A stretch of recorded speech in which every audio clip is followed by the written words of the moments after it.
Hello, and welcome to episode 34 of the Factory Reset podcast.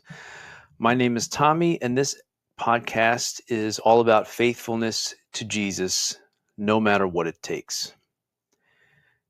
In this episode, we're going to begin talking about 1 Corinthians 7, and we're going to zero in on what Paul has to say to the unmarried people in verses 8 and 9. And then we'll talk about his instructions to the married people in verses 10 and 11. And there's something important in those two verses to see that will help us some more with how to interpret Matthew 19:9 as it reads in our Bibles today, just when you thought we were all done with Matthew 19:9. So many evangelicals think that Paul gives divorced Christians permission to remarry in several places in 1 Corinthians 7. My claim is that when you read the chapter through the lens of Jesus' teachings, and when you have the fear of God, so that you are careful to look closely at who Paul is addressing in each particular section of the chapter, you see that Paul never gives divorced people permission to remarry while their first spouse is alive. It's not actually there. So Paul speaks to different people in different circumstances throughout the chapter. In verses 1 to 7, he talks to married people about the question of whether they should practice celibacy in marriage. Then in verses 8 and 9, he addresses the unmarried and the widows. And the question here is, who is Paul addressing when he refers to, quote, the unmarried in verse 8? Does that include divorced people?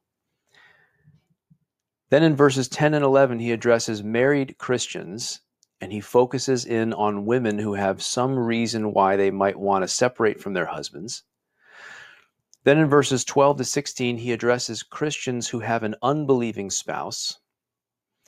In verses 25 to 38, he addresses betrothed virgins and also arguably widowed people again. And then at the end of the chapter, in verses 39 and 40, he addresses married Christians one more time. Nowhere does Paul give explicit permission to divorced people to remarry. He does give explicit permission to people who have never been married and to widowed people to get married. He lets those people get married if they have the desire to, but not divorced people whose first spouse is still alive. It's only when you fail to see who Paul is speaking in each section that you get the wrong idea. So people sometimes take what Paul says to widowed people, for example, or what he says to people who have never been married before, and they apply those instructions to divorced people. And that's a big mistake, obviously, and that's what's happening today in a lot of churches. People may also try to make a case for divorce and remarriage using verse 15. There, Paul tells us that if a believing spouse is abandoned by their unbelieving spouse, that they can let the unbelieving spouse leave. They're not enslaved in that situation, but are called to peace. And people tend to say, well, when Paul says the abandoned spouse is not enslaved, that must mean that they're free to remarry. Okay, we'll talk about that, God willing, in the next episode. So first, what is Paul saying in verses 8 and 9 to the unmarried people? He says, "Now to the unmarried and the widow, I say, it is good for them to stay unmarried as I do, but if they cannot control themselves, they should marry, for it is better to marry than to burn with passion." So what people tend to do with this passage is say, look, Paul tells unmarried people that they can get married if they cannot control themselves. Well, divorced people are unmarried, aren't they? Therefore, divorced people can get remarried if they cannot control themselves. Well, there are at least two big problems with understanding the word unmarried in verse 8 to refer to just any unmarried person, including divorced people. Number one, we already know that not all people who are unmarried due to divorce are eligible for remarriage. Even most evangelicals that I know would agree with that. So Paul can't be talking to just any unmarried person in verse 8. Even if you think that remarriage is allowed in some cases, you probably don't think that just any divorced person is eligible for remarriage. Unless you have a position on this issue that is so liberal that it's not even worth discussing, then surely you think the teaching of Jesus would forbid remarriage to at least some divorced people. So take a man who was beating his wife and whose wife divorced him because of it. Do verses 8 and 9 here permit him to remarry? I mean, he's technically unmarried, right? Is Paul talking to this man? Would you buy that if a man like that who was beating his wife used these verses to justify his remarriage? Or what about a woman who was sleeping around on her husband and who wouldn't repent, and so her husband divorced her? She's unmarried now. Is Paul permitting her to remarry if she feels strong sexual temptations? No, obviously not. The teaching of Jesus forbids remarriage, at least for some people. So these are examples of people who are unmarried due to divorce who would not be allowed to remarry, even by the standards of many evangelical churches today. So when Paul refers to the unmarried in verse 8, he must be thinking of certain kinds of unmarried people, certain categories of unmarried who are eligible for marriage. The word Paul uses in verse 8, agamos, unmarried, can be used very broadly. It could be used to refer to any unmarried people, including all divorced people, but it can also be used in a more narrow context. And of course, there are lots of words in English that are like that. You know, they can be used very broadly or they can be used more narrowly, and people typically know in what sense a word is being used from the context. In this case, Jesus' teachings, which include very strict instructions for the divorced, force us to understand Paul to be speaking in a more narrow context. He is thinking of specific categories of unmarried people who are eligible for marriage, like people who have never been married before and people whose spouses have died.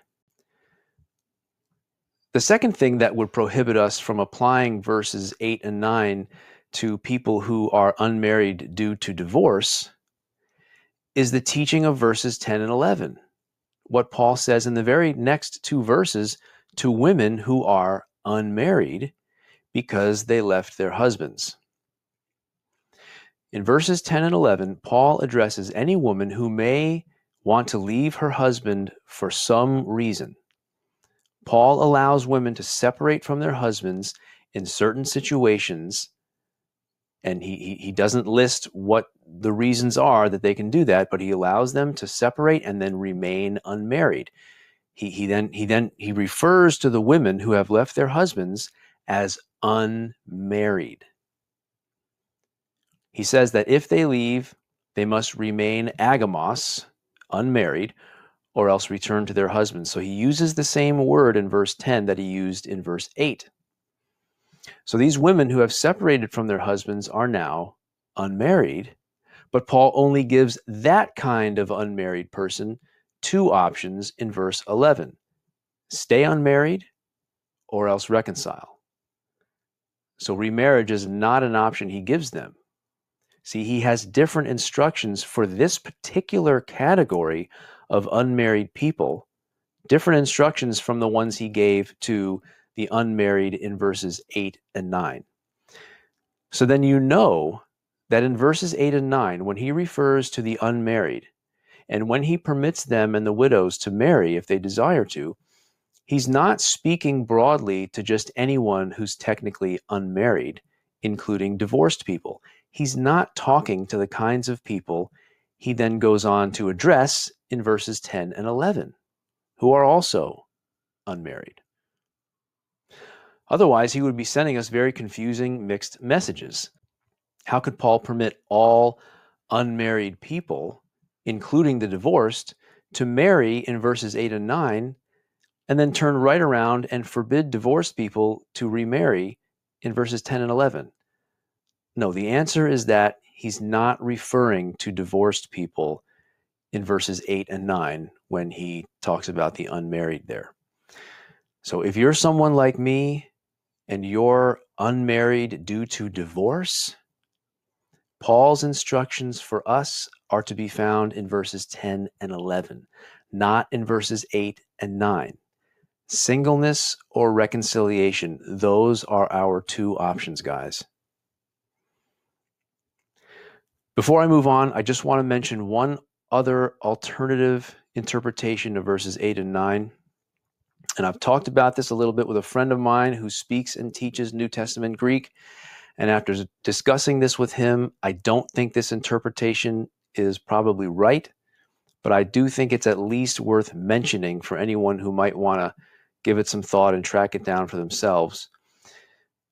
So if you look in the NIV, there's a footnote on that word, unmarried, agamos, agamois, in verse 8.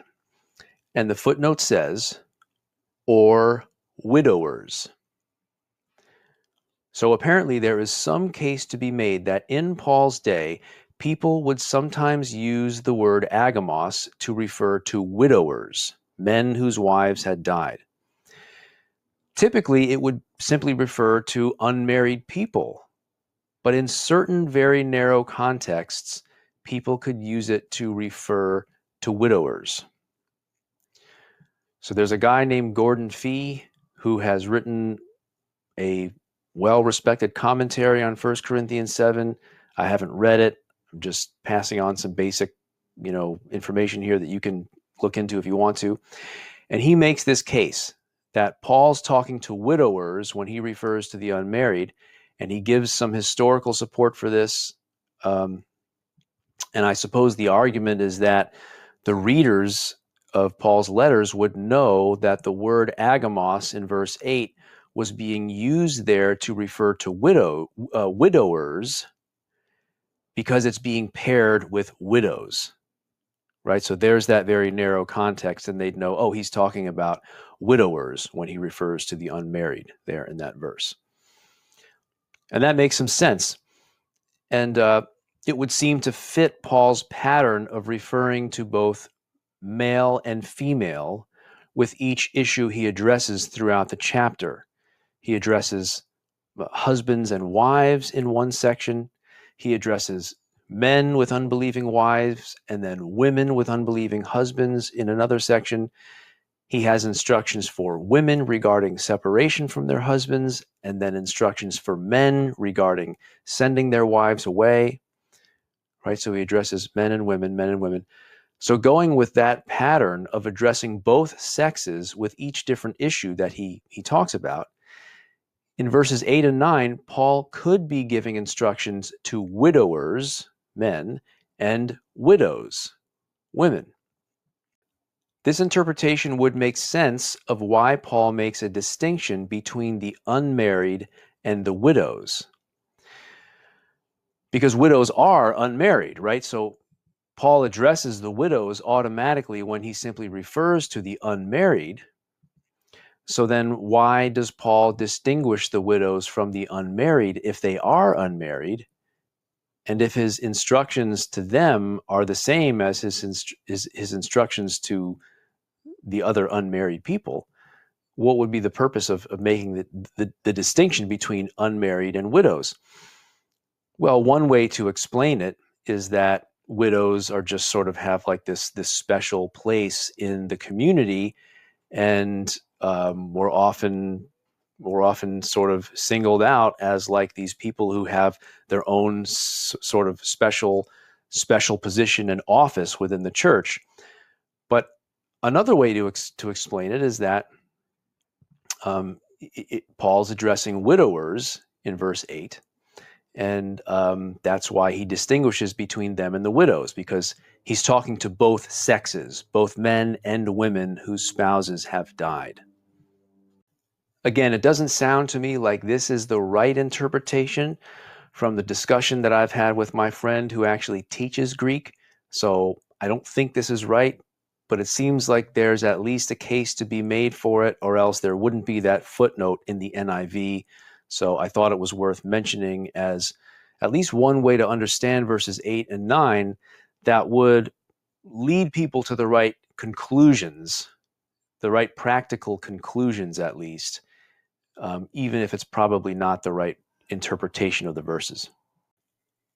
Okay, moving on to Paul's words to the married folks in verses 10 and 11. And I know I just talked about those verses a little bit, 10 and 11, but there's something very important to see here, and it relates to Matthew 19:9. And you may have already caught this, but just forget everything I just said for a few minutes and kind of reset your mind, and let's read these verses with Matthew 19:9 in mind. So Paul says in verses 10 and 11, "To the married I give this charge, not I, but the Lord.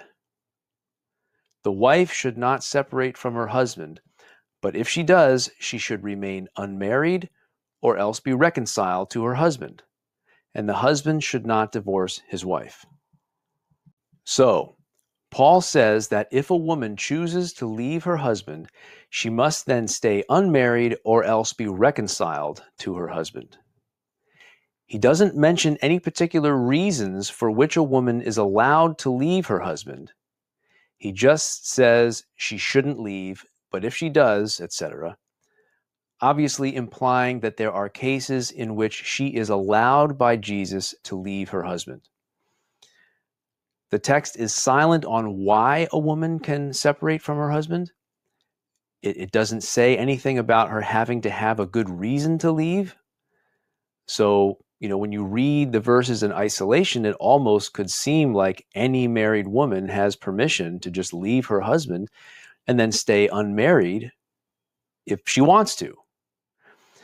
But I think that when you consider what the New Testament says about love for neighbor, forgiveness, reconciliation, and other passages addressing married couples, we can safely assume that Paul is not giving women license to just abandon their husbands for any reason and then stay unmarried. He's not saying they can ditch him if they just don't feel like being married to him anymore, even though he's been a good husband. So in verse 11, it seems to me that Paul must be thinking of women who have a legitimate biblical reason to leave, or some reason the scriptures never mention explicitly, but which Paul agrees is a good reason for a woman to want to get away from her husband. Now, we already know that the only reason Jesus gave for why a man can send his wife away is if she's committing sexual immorality. He cannot call it quits on the marriage for any other reason. So, with that in mind, surely whatever list Paul has in his mind of legit reasons for a woman to separate from her husband, sexual immorality at least is on that list. Maybe along with things like domestic violence or a husband who's mentally unstable and therefore a danger to the kids or something like that. But at the very least, sexual immorality must be one of the reasons why a woman is permitted to leave her husband in Paul's mind. And yet, Paul explicitly tells her that if she leaves, she should stay unmarried or else go back to her husband. He seems to make it quite clear that remarriage is not available to her. So here's the problem for those who think that Matthew 19:9 allows for both divorce and remarriage in the case of sexual immorality. Paul says that this command in verses 10 and 11 is from the Lord. That's very important. He's basically paraphrasing Jesus. He's giving us Jesus' teachings on the subject of marriage and what is permitted if a woman has some legit reason to leave her husband. If Paul is giving us the command of Jesus here, and if Jesus permits not only divorce but remarriage in cases of sexual immorality, And if Paul is speaking to women here who have legitimate reasons to leave their husbands, which must include at least cases of sexual immorality, then how can he tell them they should remain unmarried or else reconcile? How could he make this blanket statement and tell all women who have some good reason to leave their husbands that the only options Jesus allows is singleness or reconciliation? How can he not mention the exception for remarriage here if Jesus allows that in Matthew 19:9? It seems to me that Paul would be obligated to mention an exception for remarriage right here in this particular context if there is one. But it's not there. They can only separate and remain unmarried or else reconcile. So what does that tell you about how Paul understands the command of the Lord in Matthew 19:9? Well, it tells you that he agrees with the early Christian interpretation, which is that Jesus permits divorce only, but not remarriage in Matthew 19:9, just as the structure of Matthew 19:9 suggests. Paul agrees with the shepherd of Hermas. Another possible explanation for why Paul seems to be unaware of any exception for remarriage is that Matthew 19:9 read like Matthew 5:32 in his Bible, which cannot even be interpreted to allow for remarriage. So now whatever else Paul says in the rest of 1 Corinthians 7, we know what his instructions are to people with good reason to separate from their spouse. Stay single or else be reconciled. That's it. And we can use that as a lens to help us rightly understand what he will say in verse 15 and in verses 25 onward. Now, I just want to say a few things for people who rightly want to be careful and precise with biblical text. Matthew 5:32 and Matthew 19:9 address men explicitly, not women. And they only give husbands permission to put away their wives or to send them away or to dismiss them. And men can only do this for one reason, sexual immorality. But Matthew 5 and Matthew 19:9 do not explicitly give women that same permission. It's addressing men, not women. Many people today assume that whatever Jesus permits the men to do in Matthew 5 and Matthew 19, he must also permit women to do. And I don't think that's an unreasonable conclusion to come to when you're just reasoning through all this stuff. I'm just saying, if we want to be careful, we should look at what the text explicitly says. It's speaking to men. 1 Corinthians 7, 10, and 11 speaks to women about separating from their husbands, not of putting them away or sending them away, as Matthew 5 and Matthew 19 talk about. So men can send away their wives for sexual immorality, according to Matthew 19:9, and women can separate from their husbands, according to 1 Corinthians 7, 10, and 11, not send them away, but separate from. What is the meaningful difference between sending away a wife and separating from a husband? That is an interesting subject, and I'm not sure I completely understand all that's going on there. But while both sending away and separating from would constitute a break in the relationship, they're not necessarily the same thing. So only men can send their wives away, not women. But men can only send their wives away for sexual immorality, not for any other reason. Women are allowed to separate from their husbands, but Paul seems to suggest that there may be multiple reasons why a woman is allowed to separate. It may not only be for sexual immorality. So the teaching seems to be maybe more lenient for women in the sense that they may be able to separate from their husbands for a number of reasons. Maybe sexual immorality, physical abuse, and things like that, while men are only explicitly allowed to put away their wives for the cause of sexual immorality. But however you understand all of that, what's clear is that neither men nor women are given permission to remarry after they have either sent away their wife or separated from their husband. Sending away or separating from is permitted in some cases, but not remarriage.